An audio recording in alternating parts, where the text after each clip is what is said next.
네, 이제 명의의 명강연 함께 들어볼 텐데요. 오늘 이석종 교수님께서 준비한 강연의 주제는 아기 피부 붉게 보인다고 모두 혈관종일까요? 입니다.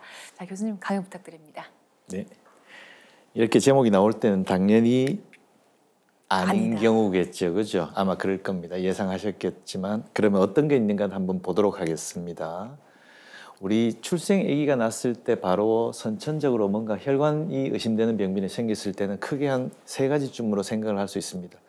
제일 흔히 많이 보이는 종양의 범주와 혈관 기형의 범주를 생각하시면 될 듯합니다. 혈관 종양의 범주에는 우리가 가장 대표적으로 생각할 수 있는 게 유아혈관종. 저 혈관종을 꼭 집어서 흔히들 혈관종이라고 이야기를 합니다. 그런데 우리가 외래에서 그냥 특히 볼 때 을에서 상의 모든 환자들이 다 혈관종으로 들어오거든요. 이 많은 병들이 다 혈관종의 이름 하나로만 들어옵니다. 그러니 얼마나 이 결과 때문에 진단이 잘못되는 결과 때문에 그 뒤에 이어질 치료들이 잘못되고 있다는 것은 예상 충분히 가능하실 겁니다.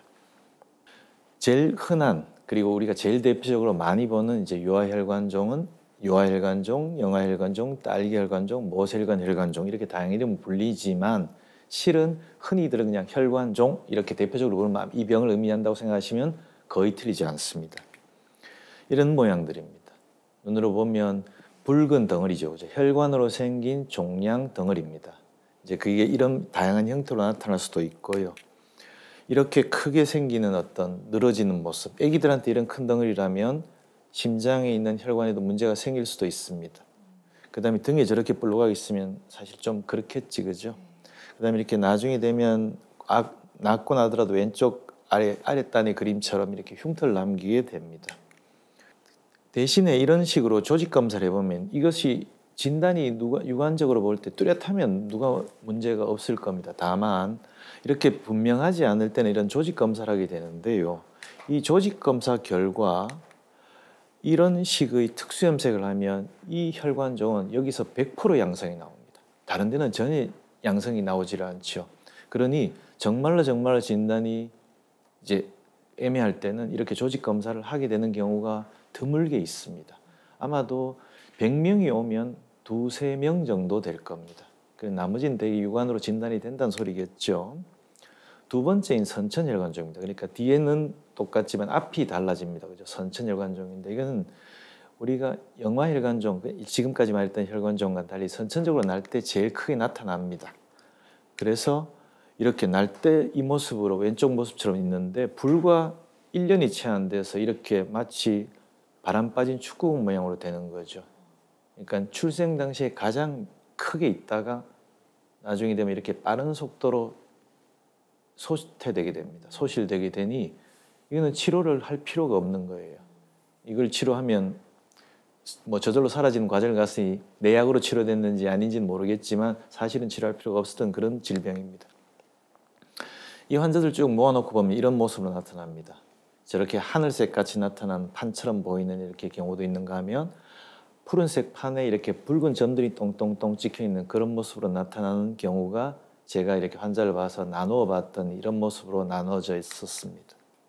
세 번째 소방혈관종이라고 하는 건데요. 이 소방은 실타리를 의미합니다. 실타리처럼 조직검사를 했더니 실타리처럼 생기는 경우인데 얼핏 보면 닮았죠. 사실 이런 경우는 경험이 많지 않으면 그냥 우리가 제일 먼저 했던 첫 번째 카테고리인 그 혈관종이라고 진단하는 경우가 많을 겁니다. 이제는 기형으로 넘어가겠습니다. 혈관기형 중에 가장 많은 게 정맥기형입니다.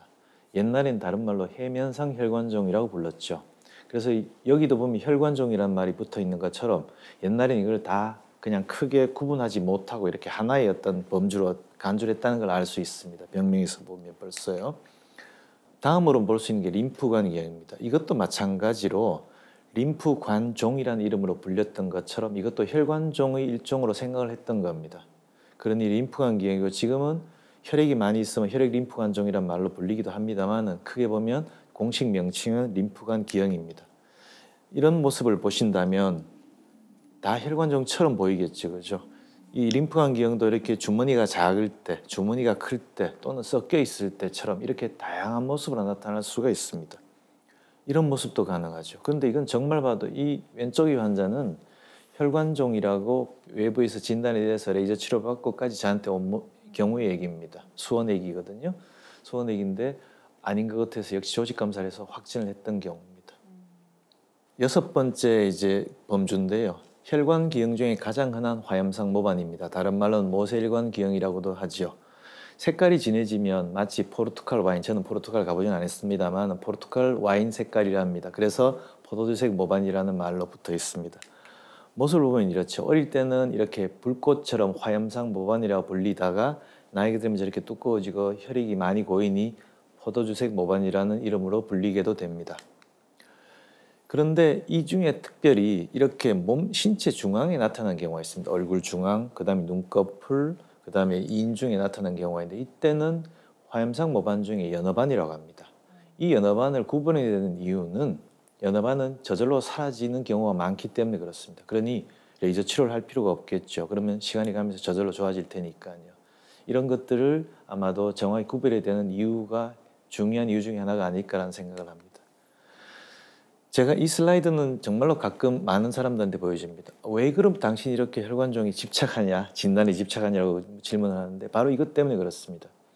이렇게 혈관종양 기형은 각각 다른 경과를 보입니다. 그리고 치료도 다르겠죠. 그러니 이런 것들을 정확하게 진단해 주면서 그래야지만 환자들한테 올바른 치료를 할 수 있지 않을까라는 게 생각입니다. 이렇게 다양한 코스를 가게 됩니다. 그럼 잘못 진단하면 어떻게 될까요? 이 경우가 흔히 제가 겪었던 경우 중에 하나인데요.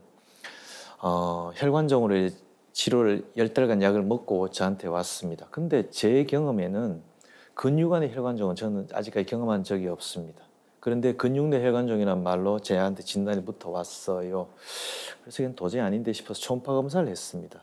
이건 MRI 소견이었고요. 그래서 초음파 검사를 했더니 혈관종이 아닌 겁니다. 그냥 정맥기형입니다. 그러니까 그 치료가 10달간의 치료가 조금 문제가 있었던 거죠. 그래서 진료를 바꿨던, 치료 방향을 완전히 바꿨던 그런 예입니다.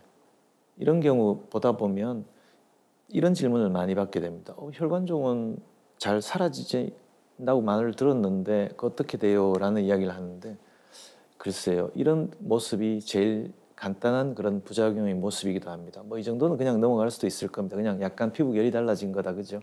그런데 예를 들면 이런 모습이면 나이가 저렇게 들었음에도 불구하고 저렇게 모습을 보이면 어떤 부모의 심정으로서는 참 많이 마음이 상심이 될 겁니다. 마찬가지일 거고요. 그래서 이런 경우들이 입술의 모습, 눈꺼풀의 모습이 별로 보기는 좋지 않을 거라고 생각은 하실 수 있고 궤양이 생기면 피가 나는 것 이외에 매우 아픕니다. 그리고 흉터는 반드시 생기고 그럼 머리에 저렇게 흉터가 생기면 저 부위는 털이 안 나는 탈모반으로 영구 탈모반으로 지속이 될 겁니다. 그럼 저기 보시다시피 저런 모습 우측의 모습으로 되게 되거든요. 그러니까 치료를 안 했을 때 어떤 모습이 이렇게 된다는 예입니다. 예. 많은 분들이 좀 생소한 분야일 수 있는데 교수님 설명을 쭉 듣고 나니까 이걸 정말 잘 진단하고 치료하는 게 중요하겠다는 생각이 들었습니다. 교수님 강연 감사합니다.